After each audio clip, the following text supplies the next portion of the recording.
Et on est tellement content d'accueillir Jean-Michel Jarre. Bonjour Jean-Michel Jarre.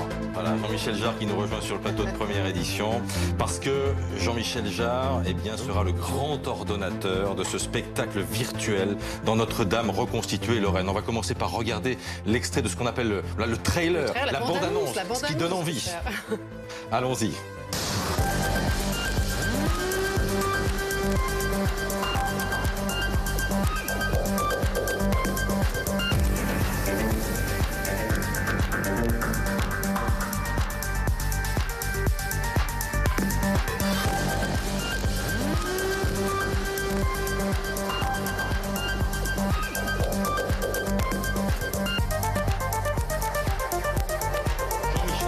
Spectacle donc virtuel, évidemment, dans Notre-Dame reconstituée, c'est bien ça? Racontez-nous. C'est tout à fait ça. L'idée est venue en parlant avec la maire de Paris, Anne Hidalgo, de se dire qu'il ne fallait pas baisser les bras dans ces temps compliqués, alors que beaucoup de villes renoncent à célébrer le Nouvel An. Essayer de lancer un message d'espoir pour la fin de ce tunnel qu'on souhaite tous, et puis en même temps, finalement, aussi lier ça à une sorte d'hommage qu'on pourrait rendre à cette cathédrale Notre-Dame qui a été affaiblie comme nous, d'une manière presque prémonitoire, et en même temps de souhaiter sa convalescence et finalement de lier les deux, mais d'une manière festive, puisqu'il s'agit du 31 décembre. Alors justement, concrètement, comment ça va se dérouler ce concert? C'est un concert virtuel avec Notre-Dame reconstituée en 3D, racontez-nous. Oui, voilà, alors ça a l'air très compliqué comme ça, mais c'est pas si compliqué que ça du tout. En fait, l'idée est qu'on a modélisé en fait la cathédrale à l'identique, et je vais jouer via mon avatar à l'intérieur, un peu comme Matrix, enfin en moins dramatique, un peu comme Matrix, à distance. Je serai moi en direct depuis Studio Gabriel au centre de Paris, et le concert aura lieu dans Notre-Dame virtuelle, et donc on pourra voir ce concert, assister au concert de deux manières. La première en suivant le concert sur BFM Paris et BFM TV, et puis sur YouTube et sur les réseaux sociaux, et en même temps aussi pour ceux qui ont les lunettes virtuelles, il y a plusieurs dizaines de millions de gens qui directement dans Notre-Dame et assister au concert comme s'ils y étaient. Ça existe un petit peu maintenant, on peut visiter le musée du Louvre, on peut visiter de manière virtuelle. Et donc c'est en même temps cette idée de finalement à un moment où tellement de projets culturels s'annulent, comme on le sait, de ne pas baisser les bras et de se dire explorons les nouvelles technologies qui sont à nos dispositions pour essayer de faire quelque chose de différent ce soir-là. Qu'est-ce que vous avez voulu raconter, Jean-Michel Jarre, là? Parce que ça va durer à peu près 35 minutes. Là, 50 minutes. 50 minutes. Ouais, oui, bon, qu'est-ce que vous avez raconté en 50 minutes?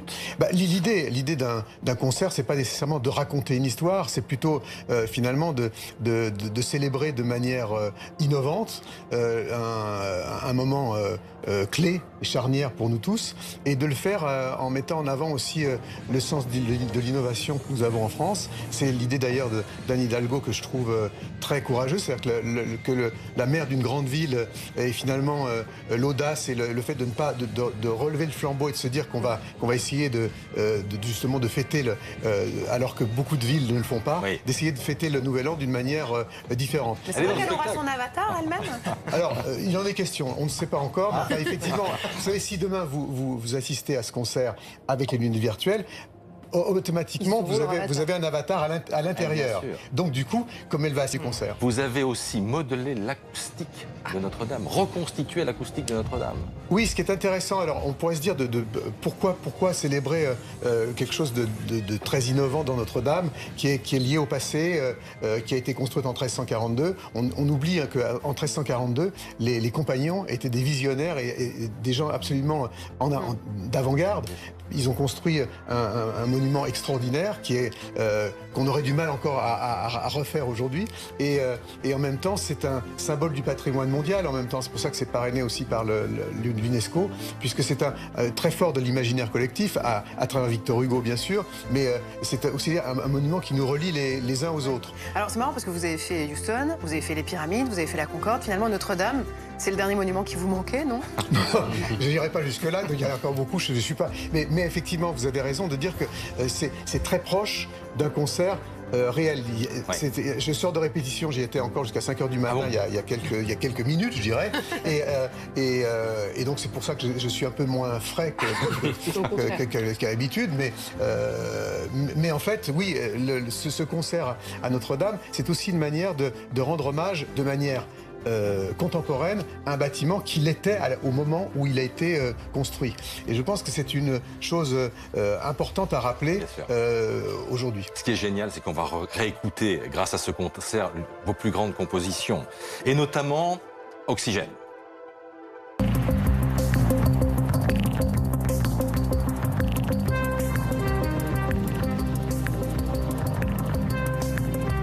regardé ce matin, enfin, ça a 45 ans, Oxygène.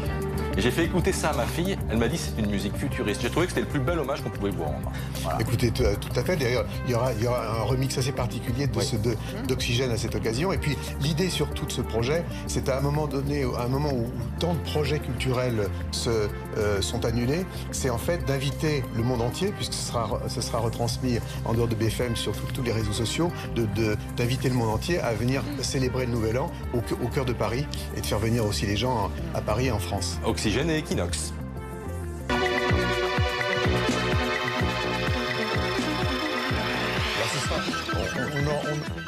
On aura donc effectivement des morceaux que beaucoup de gens connaissent dans le monde, mais qui vont être totalement retransformés pour l'occasion.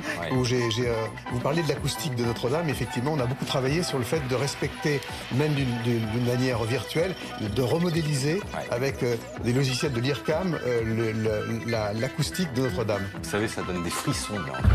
C'est ça qui est génial, c'est que ça a plusieurs décennies et on en a encore des frissons. Voilà. Alors vous êtes dans Notre-Dame virtuelle. J'ai eu la chance la semaine dernière de visiter le chantier de Notre-Dame avec le général Georges Lain. Et vous verrez demain donc ce tournage réalisé par Hortense Gérard et Juan Palencia de Notre-Dame en plein travaux, voilà, que vous voyez sur ces images. Alors évidemment, on n'est pas du tout dans la même ambiance, mais on espère tous évidemment qu'on reverra Notre-Dame. Alors justement, en fait, l'idée c'était de célébrer Notre-Dame, pas telle qu'elle est aujourd'hui, mais telle qu'elle a été, telle qu'elle sera. C'est-à-dire avec la reconstitution de la flèche qui sera un peu le clou à minuit. Mais d'ailleurs, Jean-Michel Jarre, est-ce que l'histoire sera bouclée quand, peut-être, dans quelques mois, quelques années, vous irez jouer dans le... À 2024. Pas avant 2024, le général Georges Lain. Mais est-ce que justement c'est l'objectif pour vous? Tout à fait, ça serait l'année des Jeux Olympiques, ça tomberait très bien. Voilà. Merci Jean-Michel Jarre d'être venu nous voir. 23h25 donc sur BFM TV et sur BFM Paris. Merci à vous. Merci ce matin malgré votre courte nuit.